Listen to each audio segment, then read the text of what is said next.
Hi friends, welcome to my channel. ఈరోజు video చాలా ఇంట్రెస్టింగ్గా ఉందండి. వీడియోని ఎక్కడ స్కిప్ చేయకుండా ఎండ్ వరకే చూసేయండి. ఇక్కడే నన్ను వదిలిపెట్టు, లేదంటే ఇంట్లో వాళ్ళకి అనుమానం వస్తుంది అని పాములా మారిన యమధర్మరాజు గుప్తా వాళ్ళని అంటూ ఉండగా, అలాగే అంటూ పాముని అక్కడే వదిలిపెట్టేస్తాడు గుప్తా. ఇక గుమ్మం ముందుకి వెళ్ళాక, ఏమైంది ప్రభు, ఇక్కడే ఉండిపోయారు అని అడుగుతుండగా, ఇల్లంతా శోధించాను కానీ నాకు ఆ బాలిక ఎక్కడా కనవలేదు. ఇప్పుడు నువ్వు ఆ బాలిక ఉనికిని కనిపెట్టాక నాకు చెప్పు, నేనప్పుడు యమపాశంతో ఆ బాలికని బంధిస్తాను. నువ్వే తెలివితో బాలిక ఉనికిని కనిపెట్టాలి అని అనగానే, అలాగే ప్రభు అని అంటూ, మీరు ఇందులో విశ్రమించండి అని అంటూ బుట్ట ఓపెన్ చేయగానే పాము మళ్ళీ బుట్టలోకి వెళ్ళిపోతుంది. ఇక బూర ఊదుతూ ఇంట్లో వాళ్ళందరికీ నాగరాజు వచ్చారు, ఆదిశేషుడు వచ్చాడు అని గుప్తా పిలుస్తూ ఉండగా, ఆరు ఆ పిలుపులని విని అమ్మో అంటూ దండం పెట్టుకుంటూ, అయినా ఇంత సౌండ్ అవుతుంటే ఇంట్లో వాళ్ళెవరూ బయటికి రావట్లేదేంటి అని అనుకునే లోపే మను అక్కడికి వచ్చి గుప్తా వారిని తిడుతూ ఉంటుంది. ఏంటయ్యా ఇల్లొల్లి అని అంటూ ఉండగా పాముని చూపిస్తాడు గుప్తా. ఇంట్లో పిల్లలు పెద్దవాళ్ళు ఉన్నారు, ఇంట్లోకి పాముని తీసుకురావడమే కాకుండా ఏంటి అరుపులు అని తిడుతూ ఉండగా, అలా కొప్పడగమ్మా, ఇది ఆదిశేషుడు నాగరాజు అని అంటున్నా కూడా లెక్క చేయక మను గుప్తా వారిని యమధర్మరాజుని నానా మాటలు తిడుతూ ఉండగా కోపంతో బుసలు కొడుతూ ఉంటాడు యమ. ఇక అప్పుడే రాథోడ్ అక్కడికి వచ్చి, వద్దు అలా అనొద్దు అంటున్నా కూడా మనోహరి మాట వినదు. ఇక పెద్దవాళ్ళిద్దరూ నిర్మలమ్మ గారు, సదాశివం గారు కూడా వచ్చి, అమ్మ ఆయన ఆదిశేషు కాబట్టి అటువంటి మాటలు మాట్లాడొద్దు అని వాళ్ళు కూడా హెచ్చరిస్తున్నా కూడా ఇంట్లోకి పాముని తీసుకురావడం ఏంటంటే అని మళ్ళీ మనోహరి ఫైర్ అవుతూ ఉంటుంది. ఇక అప్పుడే బాగి గుప్తా వారికి భిక్ష వేయడానికి బియ్యం తీసుకొని వచ్చి, మనోహరికి అలా చెప్తే ఏమర్థమవుతుందా ఆంటీ అని అంటూ, చెప్పే రీతిగా చెప్పాలి అని మనుకి వార్నింగ్ ఇస్తూ ఆ బియ్యాన్ని గుప్తా వారి సంచిలో పోసి దండం పెడుతుంది. ఇక నాగరాజు ఆశీర్వదిస్తున్నట్టు బాగీకి తన పడగ చూపిస్తూ ఉండగా గుప్తావారు ఇలా అంటుంటారు, ఆదిశేషు నిన్ను ఆశీర్వదిస్తున్నాడమ్మా, తొందరలో నీకు పండంటి బిడ్డ పుడుతుంది అని అనగానే బాగి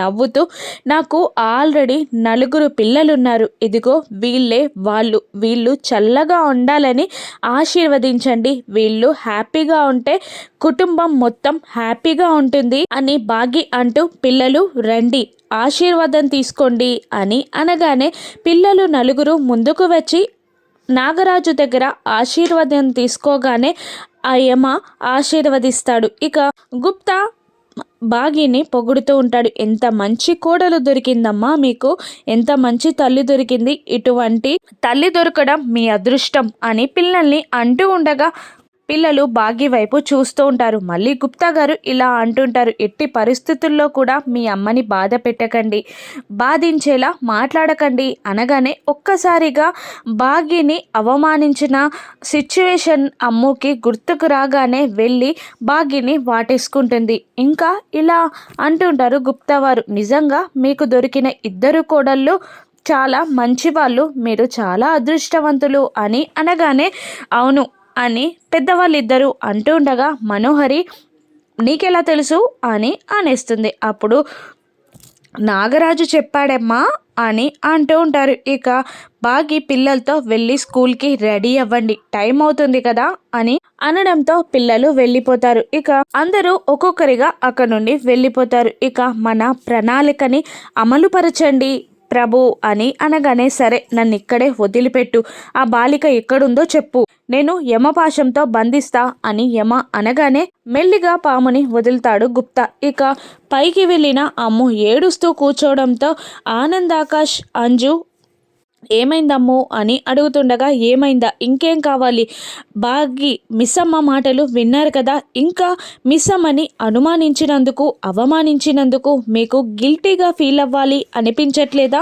ఇప్పటికీ కూడా మనల్ని ప్రేమించే మిస్సమ్మ మనం ప్రేమించే అమ్మ స్థానంలోకి రావాలి అనుకుంటుందని మీరు ఇంకా అపార్థం చేసుకుంటున్నారా అని అమ్ము అనగానే, నిజంగానే నాకు అలా అనిపించట్లేదు అని ఆనంద్ కూడా అంటుంటాడు. ప్రొద్దున లేచినప్పటి నుంచి రాత్రి పడుకునే వరకు కూడా మనకేం కావాలి అని ఆలోచిస్తూనే ఉంటుంది మిస్సమ్మ.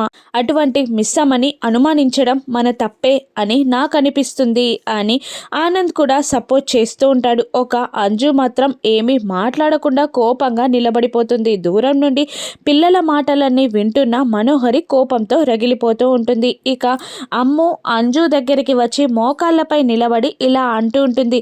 అమ్మ ప్రేమకి దూరమైన మనం మిస్సమ్మలో అమ్మని చూసుకొని అమ్మ అని పిలుపుకి దగ్గరై అమ్మ ప్రేమని ఆస్వాదిద్దాం అని అనగానే ఆకాష్ కూడా అవును నిజంగానే మిస్సమ్మకి మన అవసరం ఎంతుందో తెలియదు కానీ మనకు మాత్రం మిస్సమ్మ అవసరం ఉంది అని అంటూ ఉంటుంది. అంజు మనసు కూడా కరగడం మొదలవుతుంది. ఇక ఈ మాటలన్నీ వింటున్న మనోహరి కోపంగా లాన్లోకి వెళ్ళి ఒక్క చిన్న మాటతో వీళ్ళందరినీ పడేసింది ఆ మిస్సమ్మ. అమర్ మనసు కూడా కరిగిపోయే ఉంటుంది. ఇన్నాళ్ళు నా కష్టమంతా వృధా అయింది. దాన్ని ఇంట్లో నుండి పంపించడానికి ఎన్ని అష్టకష్టాలు పడ్డాను.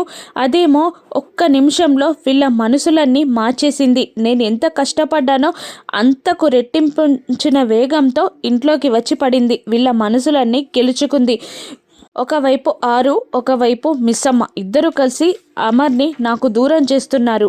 ఎలాగైనా అమర్ని నేను పెళ్లి చేసుకోవాలి. అమర్ జీవితంలోకి నేను రావాలి అంటే దాని అక్క దగ్గరికే దీన్ని పంపేయాలి.